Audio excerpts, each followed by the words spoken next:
grand succès de ce statut depuis sa création en 2008. Au moins 100 000 auto-entrepreneurs étaient recensés en 2013 en France. Alors, le statut d'auto-entrepreneur, c'est quoi? C'est un statut qui permet d'exercer une activité professionnelle indépendante facilement et de façon régulière ou ponctuelle et en minimisant les coûts administratifs.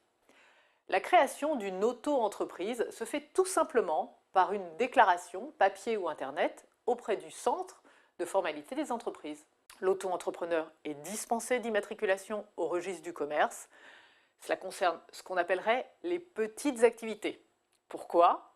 Car la condition sine qua non est que ces activités ne dépassent pas un certain seuil de chiffre d'affaires. Le chiffre d'affaires annuel est fondamental. Il ne doit pas excéder 82 200 € pour une activité commerciale et 32 900 € pour une autre activité de service ou une activité libérale. Le chiffre d'affaires s'entend hors taxe, car l'auto-entrepreneur n'est pas assujetti à la TVA. Il ne la facture pas sur ses ventes et sur ses prestations et ne la récupère pas sur ses dépenses. Quelles sont les activités concernées? Un auto-entrepreneur peut exercer des activités commerciales, artisanales ou certaines activités libérales. On appelle activité artisanale toute activité qui consiste à fabriquer, transformer ou réparer des produits qui nécessitent une intervention manuelle. En ce qui concerne les professions libérales, peuvent être auto-entrepreneurs les architectes, les ingénieurs conseils, les consultants, les aides à la personne, les traducteurs, les psychologues ou encore les formateurs en natation, danse, musique, les guides touristiques également.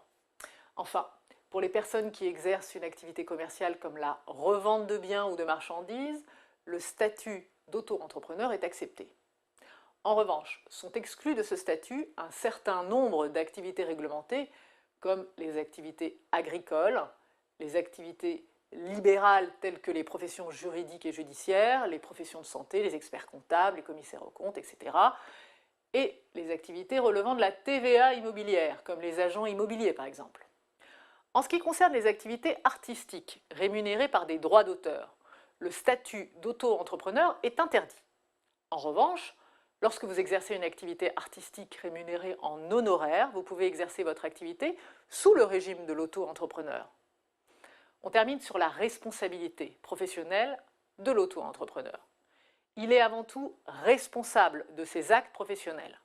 Comme tout entrepreneur individuel, il est en principe indéfiniment responsable des dettes professionnelles sur l'ensemble de son patrimoine personnel. Depuis 2011, il peut opter pour le statut d'EIRL et se constituer ainsi un patrimoine d'affectation, ce qui permet à l'entrepreneur de séparer son actif et son passif professionnel du reste de son patrimoine personnel.